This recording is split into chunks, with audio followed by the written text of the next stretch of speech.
Hey everyone, and welcome to this week's edition of the Map Room. I'm your host, Eric Cunningham, and with us, as always, we have Nick Morris and Jared Stone. This week, we're going to do a little bit different. We're going to start a series of sorts on the state of Texas. Texas has gained a lot of attention in recent years as a potential Democratic flipping opportunity, whether it be becoming a toss-up state or becoming a blue state. Recent years have seen the state swing towards the Democratic Party, and it's done so because in large part due to shifts in some of the urban and suburban areas of the state. So this week, we're going to go over Harris County, Texas. It's the largest county in Texas and home to Texas's largest city, Houston. So I'm going to start with a map of the 2016 presidential race in Harris County. So you'll notice here that Hillary Clinton won the county by around 13 percentage points, which is what one might think would be typical of a large urban county, specifically somewhere like Texas. But in all actuality, this county has been very competitive in recent years. It's not truly swung to the Democratic Party until 2016. So obviously you could notice here the big urban core in the center is most of the city of Houston. And then you got these redder exurban and suburban areas that surround it. So we're going to show you the presidential result history, right? So you'll notice that for most of the last 50 years or so, it's been a pretty reliably Republican county, giving anywhere from 42 to 60% of the vote to Republicans. George Bush managed to win the county both in 2000 and in 2004, although with decreasing margins in 2004. And then it ultimately flipped to Barack Obama in 2008, as he performed considerably better in Texas than Democrats had previously. What a lot of people don't realize is just how close the county was. You'll notice right here that it was only 1,000 votes separating Mitt Romney from Barack Obama in Harris County. That's kind of a trend that kind of shows that Mitt Romney did do better in some of these urban, suburban areas that had swung away. Obviously, it wasn't enough to deliver him the national win, but doing better in places like Harris County is in part why he performed better there. So let's show you Texas overall, right? So in 2008, John McCain won it by about 12 percentage points, 13 percentage points. A pretty decent performance, but far lower than George Bush had performed in 2000 or in 2004. You'll notice that in this map that Harris County is blue along with Dallas County, Austin in that county right there, San Antonio, El Paso. So all of the large urban counties trending towards Democrats in that map. In 2012, Mitt Romney managed to improve there. He won it by closer to 15 or 16 percentage points. And you'll see that Harris County is much more competitive here. Then 2016 is kind of where the rails started to go off for the Republican Party in Texas. Notice that Donald Trump only won the state by around 9 percentage points. And in part of that, he not only lost Harris County, he also lost neighboring Fort Bend County, a very large, diverse county with a growing population. His struggles in places like Harris County kind of exemplify the recent problems Republicans have had in urban and suburban areas, and it can easily be shown through the House races. So we'll start with the 2012 race. So you'll notice here there are several congressional districts that stretch into Harris County. There have been 8 congressional districts in Harris County. Yep, so there have been 8 congressional districts in Harris County, and Republicans had a 5-3 advantage. You'll notice these ring counties around the center are pretty red, 60 to 70% Republican, electing people like Ted Poe, John Culberson, Michael McCall, Pete Olson. And then the interior counties, that urban core that I showed earlier, strongly Democratic, 70 to 90% Democratic. In 2014, you'll notice the map is very similar. There's basically been no change at all. Just a little bit of a shift in the urban areas that have gone a little bit more, a little bit less Democratic. 2016, you see a massive shift here. So I'm going to go back and show you this again. So you look at these congressional districts right here. You got this district, this district, this district. All of them border around the city of Houston. 2014, very Republican, 60 to 70% of the vote, although closer to 60%. By 2016, these counties are very competitive. You have Ted Poe getting 60% of the vote in the 2nd district, but in the 10th and in the 9th or 7th districts, you only had John Culberson and Michael McCall winning with around 56 to 57%. You'll notice this district over here, which is Brian Babin's district, does not really change much at all because the sliver of Harris County that it has isn't enough to outweigh the rest of the district and actually has several red areas as well. So Democrats are obviously pretty optimistic with this vote share that they had improved. They could actually do better in some of these congressional districts. And you notice they did. They managed to perform very well in all of the districts, and they actually managed to win a majority by flipping the 7th congressional district. They managed to unseat incumbent John Culberson with a Lizzie Fletcher by around 5 percentage points. Dan Crenshaw won the 2nd district, which is right here. It's that little district that snakes through some of the wider areas of Houston and the exurbs. And then Republicans barely managed to hold on to the 10th and the 22nd districts. And so going into 2020, Democrats are hoping to gain even more in Harris County. So I'll show you the Elections Daily ratings that we have for Harris County. We have the district over here, the 36, which is Brian Babin's district, safe Republican. And then we have all 3 of the urban districts represented by Democrats like Sheila Jackson Lee, Al Green. Those aren't competitive at all. Very, very Democratic.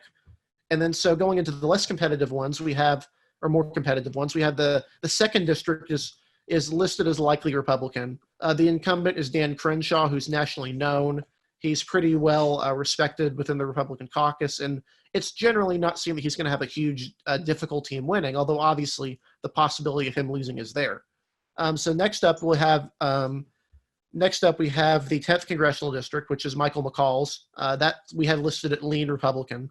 It could be a competitive district in part because it stretches from some of the Austin areas into Harris County, which is just kind of a dangerous combination. So you'll notice the purple district right here is very competitive. We actually don't know the Republican nominee here. There's a primary going on.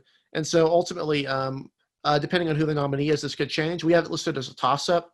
The large portion of Fort Bend County and Harris County in there makes it very competitive. And then finally, disappointingly for Republicans, the 7th district, which they hope to reclaim, we have that listed at leans Democratic. Lizzie Fletcher is a reasonably decent incumbent, and even though Republicans have a very strong candidate in Wesley Hunt, who's been able to make some inroads into the area, the district has just started moving so rapidly to the Democratic Party that there are going to be issues in claiming it in the short and the long term. So that's kind of the overview of the federal side of things. I'm going to show one more federal map real quick, the Senate race in 2018. So I'm going to shift back and forth between the 2016 election and the 2018 election. So Hillary Clinton didn't really come close to winning Texas in 2016. But in 2018, Beto O'Rourke managed to get very close to winning the state. And that's in part because he did very well in places like Harris County.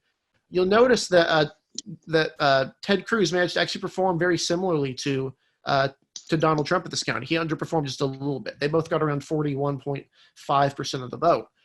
Where things changed was where Beto O'Rourke managed to win 58% of the vote.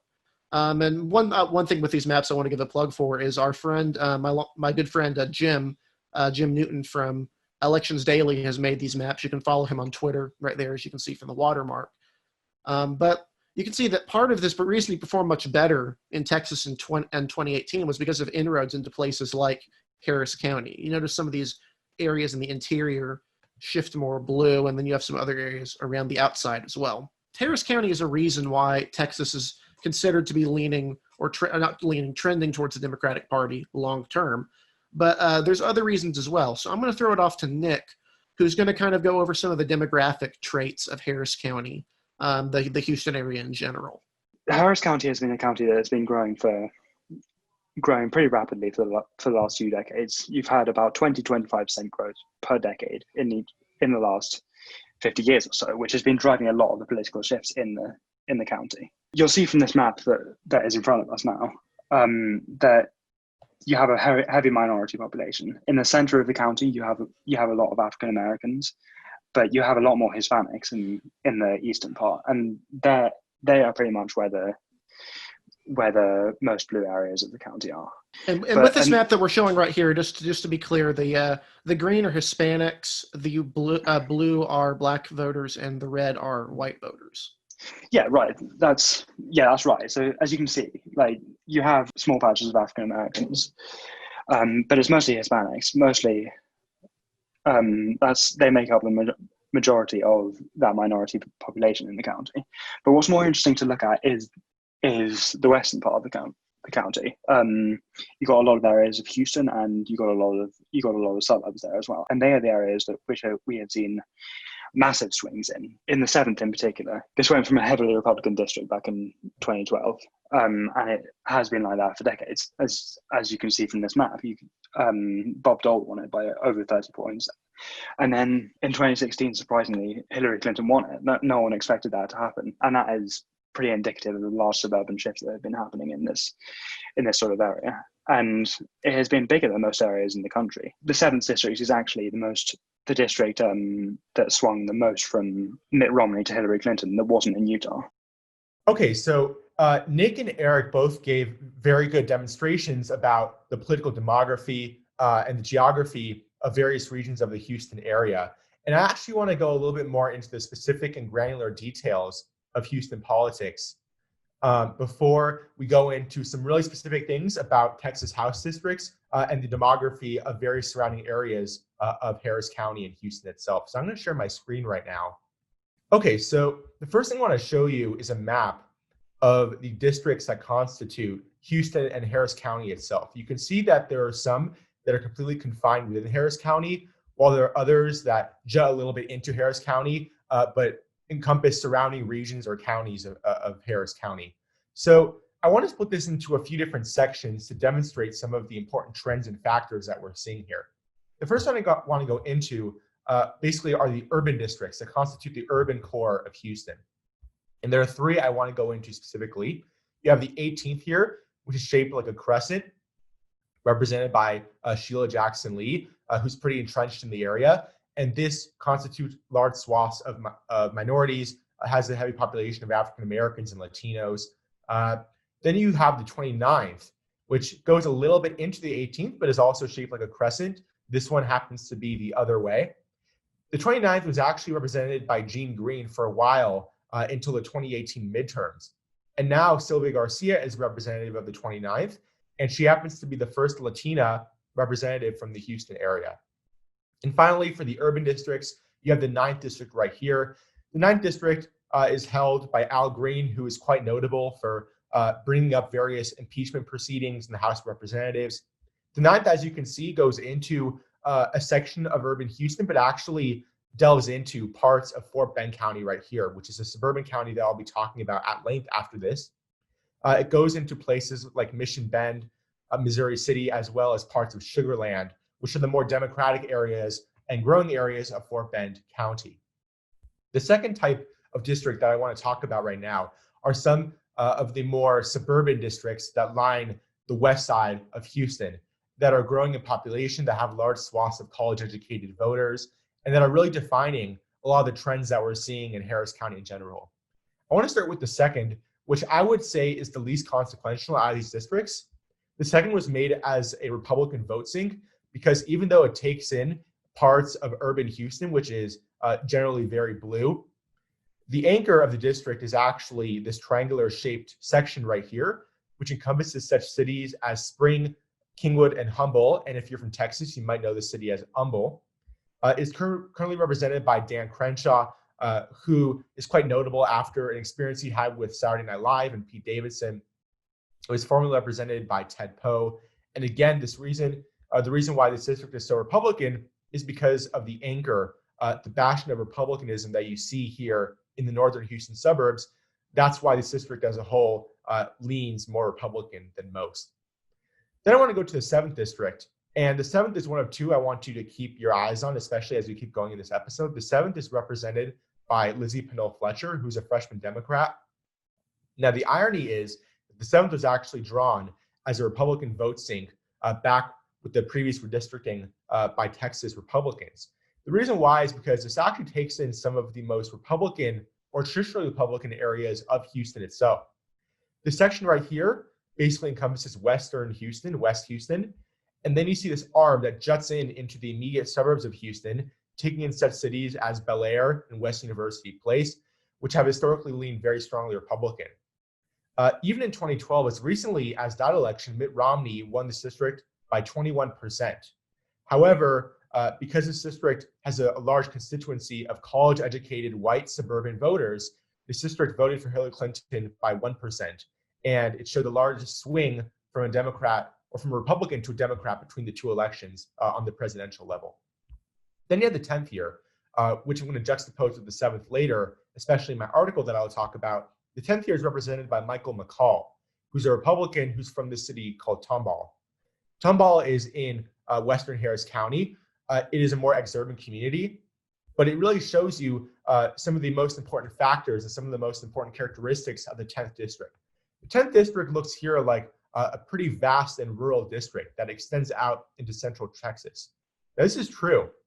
And the central Texas component of the 10th district is highly Republican, as is this Harris County portion. And you can see by the perforated lines here that it extends largely into Harris County.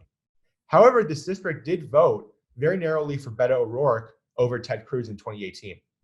And the reason why is because Texas Republicans back in the previous redistricting decided to take a little piece of Austin, which is a very blue and very liberal city, and put it into the 10th district. And the Republican areas used to be able to easily overwhelm the Austin part, but now because of astronomical population growth in Austin, this is not the case anymore. So keep those two districts in mind for a little bit later. So now I'm going to go into the third section of districts that I want to discuss at length in the Houston/Harris County area. And these are the districts that constitute the surrounding suburban regions or counties of the Houston area. And there are two that I want to go into very specifically.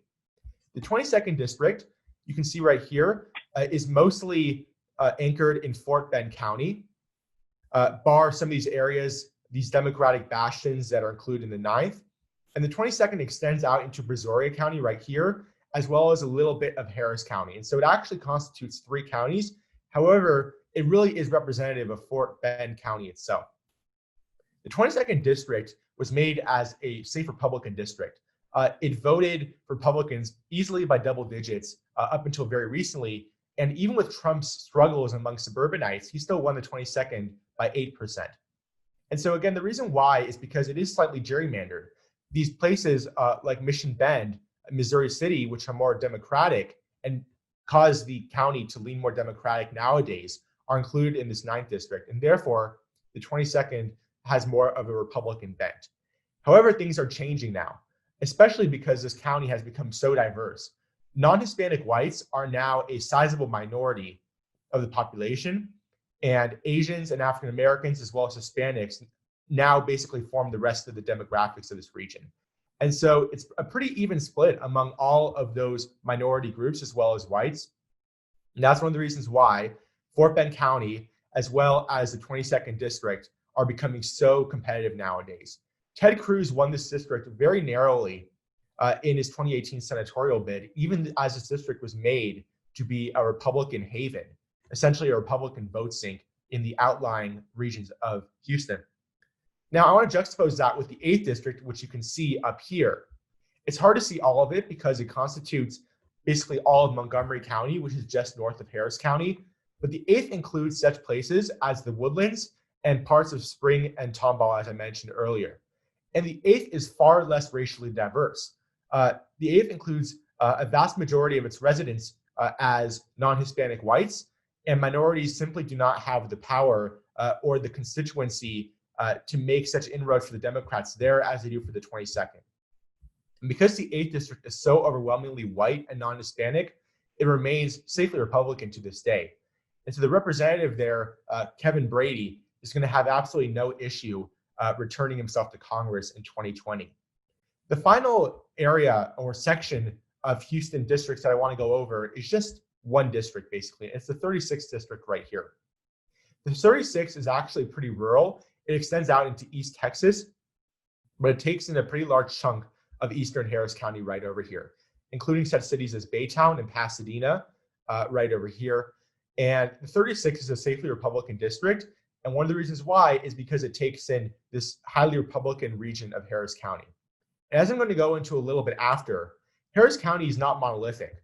And while the county itself is moving in a very Democratic and leftward direction, there are sections of the county which are highly white, highly non-college educated, and are more exurban or rural. And that's causing those regions not only to stay heavily Republican, but to actually swing more to the Republicans in recent years as party polarization has become so prevalent in international politics. So now that we've gone into the actual districts that constitute Harris County, I'm going to show you some important pieces of information that help explain some of the political trends that we're seeing. And the first is having to do with those outlying suburban districts like the 22nd in Fort Bend, as well as the 8th in Montgomery County. And to explain why they're moving in such opposite directions politically, I have here from the US Census Bureau the demography of those various counties. Now, Fort Bend County, Texas, which I'm showing right now, has around 811,000 people. This is obviously a lot higher now, just because of the explosion of population that we're seeing in that county. However, if you look at non-Hispanic white, they make up 32% of the total population. Not a lot, especially considering the fact that they were a majority not that long ago. I mean, it was just a matter of decades that things have changed so rapidly. However, African Americans who are concentrated in those places that I was talking about, like Mission Bend and Missouri City, are around 21% of the population. Asians, which are a burgeoning constituency in the region, are now also at 21% of the population, whereas Hispanics constitute a quarter or 25% of the total population. And so a truism of Fort Bend County, as well as the 22nd district, is that you have cattle ranches and Hindu temples in very close proximity. It's just that diverse, and really is a microcosm of the types of diversity that we're seeing all across suburban regions across the US. Now, going over to Montgomery County, which is completely opposite actually. White alone, non-Hispanic, 64% of the population, a clear majority. And when you take all whites together, it's 88% of the population. Minorities constitute a very low percentage of the population here. And while Hispanics are around 25% of the population, that's basically the only substantial minority presence here.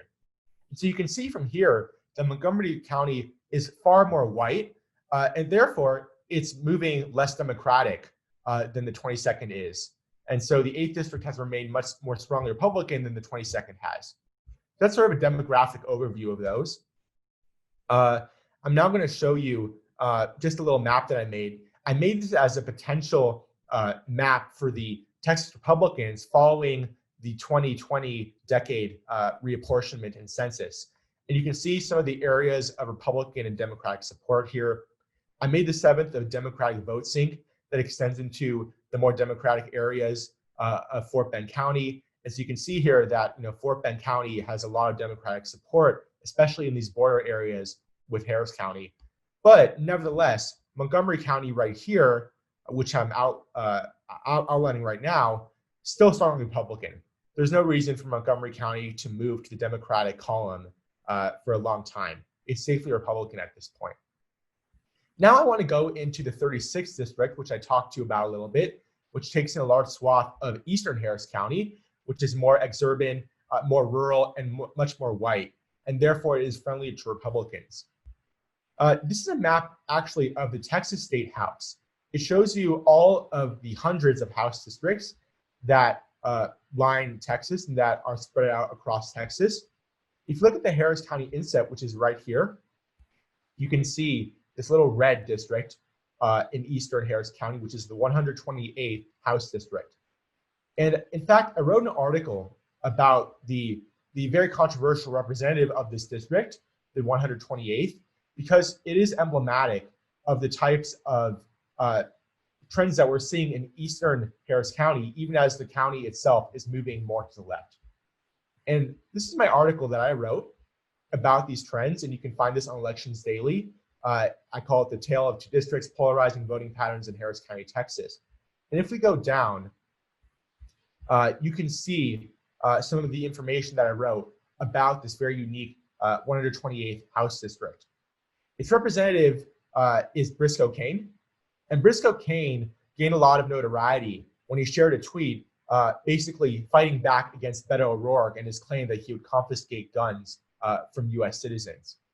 And you might think that Briscoe Cain, as a Republican who is saying these types of things, would be vulnerable in Harris County, considering how much it's moving to the left. However, this is not the case, because Briscoe Cain's district voted for Trump by an overwhelming 40-point margin. And so his district clearly bucks the trends that we're seeing throughout Harris County. And this is because his district is far more white, far less college educated, and far more exurban and rural than the county itself. And so not only has this House district, HD 128, remained strongly Republican, but in fact, it has become more Republican and swung more to the right, especially as the parties are consolidating different coalitions. And so I'm not going to go through all this article. I think that's a pretty good overview. And again, you can find this article on Elections Daily. I wrote it back in February, but I also talk about the 7th District and the 10th District at length. The fact that the 7th District, which is part of suburban Houston, actually used to vote more Republican than the 10th District, which I was talking about, which extends over into Austin. But because the 10th District has more rural and exurban territory than the 7th, nowadays the 10th votes more to the right than the 7th in most elections. So yeah, that's definitely an interesting look that Jared had, and that even though you have some of these areas in states that are trending blue, like in Houston, you have those areas that are the exurban regions that are still trending towards Republicans, where they can still crack out a few more votes from some of those exurban areas. And reasons like that are why the state or the county party is able to remain kind of relevant in some ways. So I'm going to go ahead and screen share and show you some of the county level offices, because Harris County is a very large county and has a large number of county officers, the majority of which used to be affiliated with Republicans, but since 2018, many of them have flipped to the Democratic Party. And this has kind of existed at all levels of Harris County government. So this is what the government looked like after the 2016 elections. So you notice Democrats have a relatively strong presence. For example, the constables, they have a majority of constables, but Republicans have a majority of the school trustees. They have the treasurer, county clerk, district clerk, and county judge, while Democrats have a few other offices of miscellaneous sort. They also had a 3-to-1 advantage on the commissioner's court, which is the equivalent of a legislature, county legislature for Harris County, and the county judge, who serves kind of as the executive of the county. So that's 2016. You'll notice by 2018, a lot of that Republican strength has vanished. Probably the most striking loss for Republicans was losing all of the countywide offices. So you notice they lost all the offices. For example, in 2016, that the district clerk and the county clerk and the treasurer, those all went to the Democratic Party in 2018. The most embarrassing loss was probably for county judge, where the incumbent Republican lost a race to Lena Hidalgo, a mid-20s millennial who had very little experience in government and was kind of seen as a relatively odd fit for the office of county judge, which is the most important executive office in Harris. So you'll notice here that she managed to defeat the incumbent, Emmett, by 1.6% of the vote. And kind of that whole term we're showing here, that kind of white pocket around here, the interior kind of does all right. And then they do well in the exurbs surrounding the city and some of the suburbs. But that urban strength in Houston was just too much for Emmett to overcome.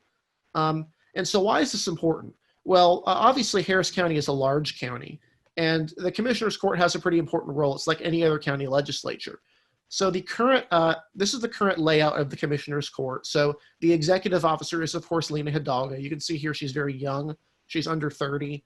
So she's very different from the other figures on this, who are mostly who are either white or Hispanic, older men. I believe Rodney Ellis is African American. But so you notice here, these commissioner lines are pretty creative in how they're drawn. So the Democrats, obviously, they have the first two of the commissioner seats. And they tried to kind of pack some of the urban areas into the more rural eastern portions of Harris County that we showed earlier that Jared was able to show to you.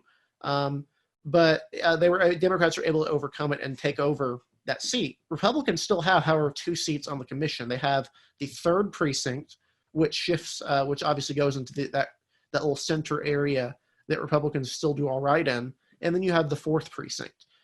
This is important because the 3rd precinct is actually a likely pickup opportunity for Democrats in the future. They could easily possibly gain a 3rd spot in the commission, which would give them control of the county commission, or as they call it, the Commissioner's Court. So obviously, if you want to kind of compare what I was showing right here, so you see these lines right here, for example, the 3rd over there, it extends into some of the urban areas of Houston. So we go down to this, the 2016 race. You'll notice that it draws in a lot of this more bluish area over here, and then some of these really deep blue areas around here. And this area was just so overwhelming that the 2nd commissioner's office was able to flip as well. So overall, if you're a Harris County Republican, there's a lot of concerns to have. There are actually still officers that can lose. Some of those trustee officers, constables, and of course the 2 commissioners. So that's definitely one thing to keep in mind in the future as well. and especially in such a large and important county in Texas. Overall, what we're seeing in Harris County is kind of indicative of what's happening in the rest of the state. As we'll go over in future episodes, like for example, Dallas County, I believe we'll go over Dallas-Fort Worth perhaps in the near future. But you're seeing a very similar trend in that county, except it's much more starkly contained in the county of Dallas.